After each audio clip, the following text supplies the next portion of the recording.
El derrumbe de un enorme puente en China. Una sequía histórica en Irán. Tornados devastadores en Brasil. 2 tifones mortales en Filipinas. Y esto es solo una parte de las catástrofes naturales que sacudieron al planeta durante la semana pasada. Pero hay una noticia verdaderamente impresionante que da esperanza de salir de esta pesadilla climática.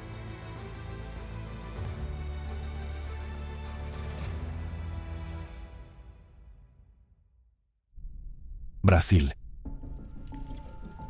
El 7 de noviembre, varios estados de Brasil fueron azotados por vientos tormentosos, acompañados de lluvias torrenciales, granizo e incluso tornados. El evento más trágico ocurrió en el estado de Paraná, donde un potente tornado destruyó el 90% del territorio del municipio de Río Bonito do Iguazú. En solo unos minutos, barrios enteros quedaron reducidos a escombros, y los coches fueron lanzados como si fueran juguetes de niños. La ciudad parecía una zona de guerra. Los equipos de rescate estuvieron horas retirando los escombros en busca de sobrevivientes. Lamentablemente, el fenómeno se cobró 6 vidas. 750 personas resultaron heridas, 30 de ellas de gravedad. Los afectados fueron trasladados a hospitales de ciudades cercanas. Para atender a la población local, se instaló un hospital de campaña. Al menos 1000 personas se quedaron sin hogar. En las localidades vecinas se habilitaron refugios temporales para los desplazados. El municipio quedó destruido, pero la gente no perdió la esperanza. Algunos ayudaban a sus vecinos y otros simplemente se alegraban de seguir vivos. De las ciudades cercanas empezó a llegar ayuda.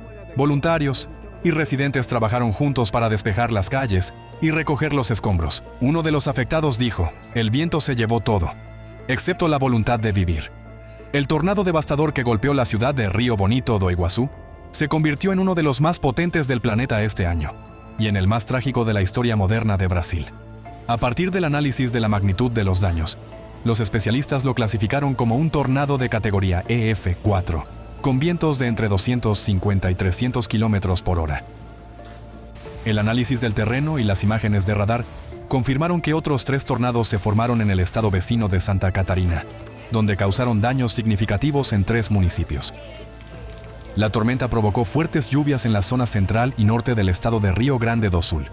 En algunas áreas, la cantidad de precipitaciones en un solo día alcanzó los 150 milímetros, superando los valores mensuales. En Porto Alegre, la capital del estado, las ráfagas de viento que alcanzaban los 107 kilómetros por hora derribaron árboles. La caída de uno de ellos en el municipio de Rolante causó la muerte de un joven. Alrededor de 800.000 habitantes se quedaron sin electricidad. En la región de Serra Gaúcha, numerosos deslizamientos de tierra dificultaron el tráfico y causaron daños materiales. En el municipio de Caxias do Sul, un derrumbe dañó una vivienda y 4 vehículos.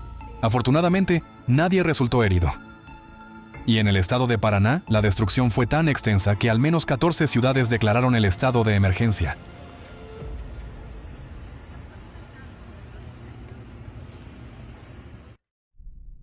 Nueva Zelanda. El 8 de noviembre, un gran incendio forestal estalló en el Parque Nacional de Tongariro, un lugar muy popular para el senderismo cuyos paisajes fueron utilizados en el rodaje de la trilogía El Señor de los Anillos. Al principio, el área afectada era de unas 50 hectáreas, pero el fuego se extendía rápidamente. Según testigos, las llamas alcanzaban los 30 metros de altura y se prolongaban casi 4 kilómetros, destruyendo en su camino la vegetación subalpina. Decenas de turistas tuvieron que ser evacuados de emergencia en helicópteros. Según los visitantes, poco antes de la llegada de los rescatistas, el aire estaba cubierto de humo y caía ceniza del cielo. Las populares rutas turísticas, incluido el famoso recorrido Tongariro Alpine Crossing, fueron completamente cerradas y parte de las carreteras que conducen al parque quedaron bloqueadas. Para extinguir el incendio, además de los equipos terrestres, se utilizaron aviones y helicópteros. Durante la noche, las labores tuvieron que ser suspendidas temporalmente debido al difícil relieve montañoso y al peligro para los bomberos. 2 días después, gracias a las lluvias torrenciales que comenzaron, el fuego pudo ser contenido. El desastre natural destruyó aproximadamente 2.800 hectáreas del parque. Los ecólogos señalan que la recuperación de las zonas quemadas podría tardar años, ya que la flora y la fauna alpinas locales son extremadamente vulnerables a los incendios. Canadá. Una inusual tormenta de nieve temprana azotó el sureste de Canadá el 9 de noviembre. En la provincia de Quebec, durante la noche, cayeron localmente hasta 35 centímetros de nieve. Las zonas más afectadas fueron la región de Montérégie y la ciudad de Montreal. Las ramas caídas dañaron las líneas eléctricas, dejando sin suministro a casi 400,000 usuarios. Las carreteras se volvieron resbaladizas, lo que provocó accidentes graves. Los servicios municipales tuvieron que limpiar alrededor de 10,000 kilómetros de calles y aceras. En el sur de la provincia de Ontario, en la ciudad más grande del país, Toronto, cayeron casi 10 centímetros de nieve, y en Hamilton hasta 16. Una nevada tan temprana no se veía aquí desde hacía más de 50 años. Normalmente, la primera nevada de esta magnitud ocurre recién en diciembre. La policía de la provincia de Ontario registró cientos de accidentes de tráfico en un solo día. Estados Unidos. Una tormenta invernal también azotó a Estados Unidos, trayendo consigo frío ártico y fuertes nevadas. En el medio oeste y en la región de los Grandes Lagos, entre el 9 y el 10 de noviembre cayeron hasta 30 centímetros de nieve. Alrededor de la ciudad de Chicago, las carreteras quedaron bloqueadas, paralizando por completo el tráfico. Las nevadas se extendieron por los estados de Michigan, Indiana, Ohio, Pensilvania y Nueva York. El aire frío procedente de Canadá chocó con las corrientes cálidas sobre los lagos, generando intensas ventiscas. La ola de frío avanzó rápidamente hacia el sur del país y, para la mañana del 11 de noviembre, más de 190 millones de estadounidenses ya sentían el descenso de las temperaturas. En Florida, Alabama y Georgia, la temperatura cayó entre 10 y 14 grados por debajo de lo normal, en algunos lugares hasta los 3 grados bajo cero. En Jacksonville y Savannah se registraron 2 grados bajo cero, lo que se convirtió en la mañana de noviembre más fría en casi medio siglo. Incluso en el cálido Miami, el aire descendió hasta los 9 grados, y los sorprendidos habitantes observaron cómo iguanas congeladas caían de los árboles. Japón. En Japón, durante la semana pasada se observó un fuerte repunte de la actividad sísmica en la región de Tohoku. El sismo principal, de magnitud 6.9, ocurrió el 9 de noviembre frente a la costa de Sanriku. Las sacudidas, con una intensidad de hasta 4 grados, se sintieron en las prefecturas de Iwate y Miyagi. El fenómeno generó una amenaza de tsunami. En los puertos de Kuji, Ofunato y Kamaishi, se registraron olas de hasta 20 centímetros. Menos de una hora después, ocurrió un segundo terremoto potente, de magnitud 6.6. El 10 de noviembre la actividad continuó. En la segunda mitad del día se registró otro temblor, de magnitud 6.4, que fue sentido por los residentes de 5 prefecturas de Tohoku. En algo más de 24 horas, en la zona de Sanriku se produjeron 37 terremotos de magnitud 3.5 o superior, de los cuales 15 alcanzaron magnitudes de 5 o más.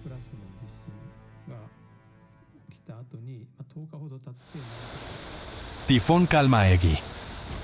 Los habitantes de Filipinas aún no habían logrado recuperarse del potente terremoto de magnitud 6.9 y de la serie de tifones anteriores, cuando un nuevo golpe de la naturaleza volvió a sacudir al país. El 4 de noviembre, el tifón Kalma-Egi azotó la provincia de Cebú, trayendo consigo lluvias torrenciales, deslizamientos de tierra e inundaciones catastróficas. En la ciudad de Toledo cayeron en un solo día hasta 428 milímetros de lluvia, más de 3 veces la norma mensual.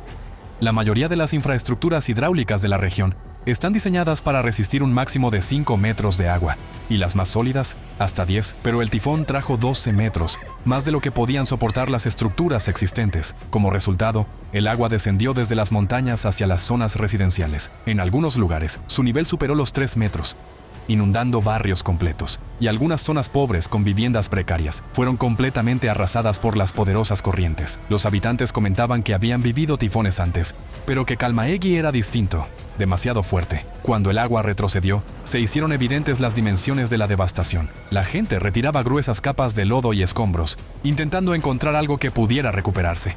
Una semana después del paso del tifón, muchas zonas de Cebú seguían sin suministro de agua. Los principales acueductos y pozos artesianos habían resultado dañados, y los trabajos de reparación avanzaban lentamente debido a las infraestructuras colapsadas. Aunque Kalma-Egi no fue el tifón más fuerte en cuanto a velocidad del viento, su desplazamiento lento y la cantidad descomunal de agua lo convirtieron en mortal. Según las autoridades, la mayoría de las víctimas murieron ahogadas. En Filipinas, 232 personas perdieron la vida, 112 permanecen desaparecidas y otras 532 resultaron heridas. Después, el tifón Kalma-Egi continuó su trayectoria hacia Vietnam, país que también se encontraba aún en fase de recuperación tras las destructivas inundaciones de la semana anterior. El 6 de noviembre, con vientos de hasta 183 kilómetros por hora. El desastre golpeó las provincias de Dak Lak y Gia Lai. En solo 6 horas cayeron localmente más de 350 milímetros de lluvia. Los fuertes vientos derribaron árboles, destruyeron muros de edificios y dejaron sin electricidad a millones de personas. El tifón dañó casi 30.000 viviendas, de las cuales 320 quedaron completamente destruidas. En la provincia de Gia Lai, más de 300.000 personas fueron evacuadas, lo que se convirtió en la mayor operación de este tipo en la historia de la región.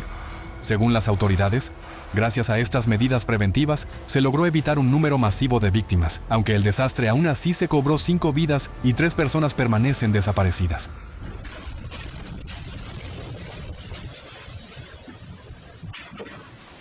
Tifón Phung Wong. El 9 de noviembre, Filipinas volvió a quedar bajo el impacto de un fenómeno extremo. El supertifón Phung Wong tocó tierra en la provincia de Aurora, en la isla de Luzón, con vientos de hasta 185 kilómetros por hora y ráfagas que superaron los 230 kilómetros por hora. Provincias enteras quedaron sin suministro eléctrico. Más de 1.400.000 personas fueron evacuadas con antelación en 12 regiones. Las consecuencias fueron devastadoras. Solo el sector agrícola del país sufrió daños por aproximadamente $2,4 millones. El cultivo de arroz fue el más afectado. Más de 130 aldeas quedaron bajo el agua, y los habitantes, sorprendidos por el rápido aumento del nivel de los ríos, se vieron obligados a buscar refugio en los tejados de sus casas. Cerca de 900 escuelas públicas resultaron dañadas. El transporte se vio gravemente interrumpido. Se cancelaron más de 300 vuelos nacionales y más de 60 internacionales. Y miles de pasajeros quedaron varados en los puertos marítimos debido a la suspensión del tráfico de embarcaciones. Lamentablemente, las inundaciones y los deslizamientos de tierra se cobraron la vida de 25 personas. Irán. Irán atraviesa una de las crisis hídricas más graves de su historia. Los embalses que abastecen a Teherán, una ciudad de 10 millones de habitantes, están a menos del 10% de su capacidad. Y los principales reservorios, incluido Karaj, prácticamente se han secado. Se puede caminar por su lecho a pie. De octubre a noviembre, cayeron en el país solo 2,3 milímetros de lluvia, un 81% por debajo de la norma. La crisis se ha vuelto especialmente aguda en las últimas semanas, aunque Irán lleva ya 6 años enfrentándose a la sequía. El Ministerio de Energía ya ha advertido: si en las próximas semanas no llueve, será necesario racionar el suministro de agua y, de ser necesario, incluso cortarlo por completo durante la noche en todo el país. El presidente incluso mencionó una posible evacuación parcial de la capital. Según la Organización Meteorológica de Irán, la sequía está relacionada principalmente con el fortalecimiento de alta presión subtropical, un sistema atmosférico que suele ser activo en verano, pero que este año persistió hasta finales del otoño y bloqueó la llegada de frentes lluviosos. Condiciones similares se observan en Irak, Siria y Turquía.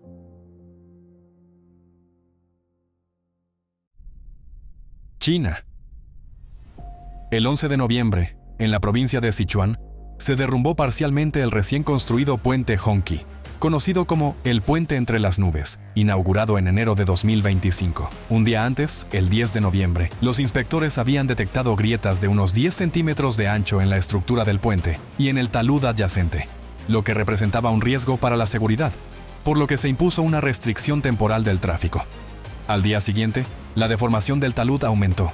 Se produjo un derrumbe parcial del tramo, y bloques de hormigón cayeron al desfiladero levantando una nube de polvo. Según los datos preliminares, no hubo víctimas. Los vehículos circulan ahora por rutas alternativas.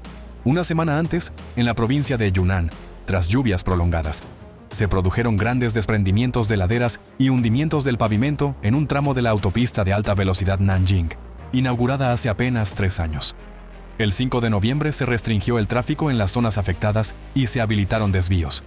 Según las autoridades locales, no hubo víctimas ni heridos, y ya se están llevando a cabo trabajos de reparación.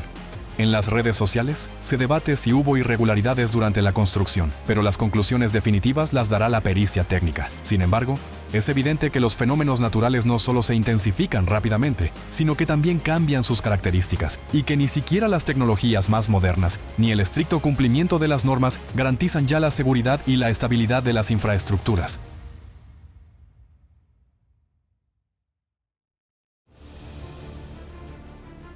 Es evidente que el aumento de las catástrofes naturales requiere un estudio interdisciplinario integral.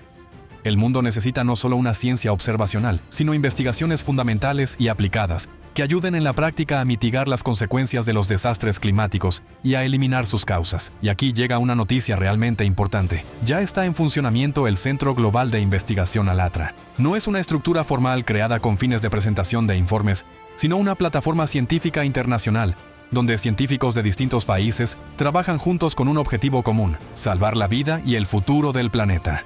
No hay patrocinadores ni presión política, solo ciencia y cooperación voluntaria. Este enfoque permite realizar un análisis honesto de lo que realmente está ocurriendo con el clima. La característica principal del centro es su absoluta transparencia. Todos los resultados de las investigaciones se publican con acceso abierto. Esto significa que cualquier persona, ya sea un científico o alguien simplemente preocupado por el mundo, puede ver la verdad, y ya no será posible ocultarla bajo declaraciones tranquilizadoras del tipo «todo está bajo control». El Centro Global de Investigación ALATRA es un paso hacia una ciencia que sirve a las personas y una oportunidad real de encontrar una salida a la crisis climática.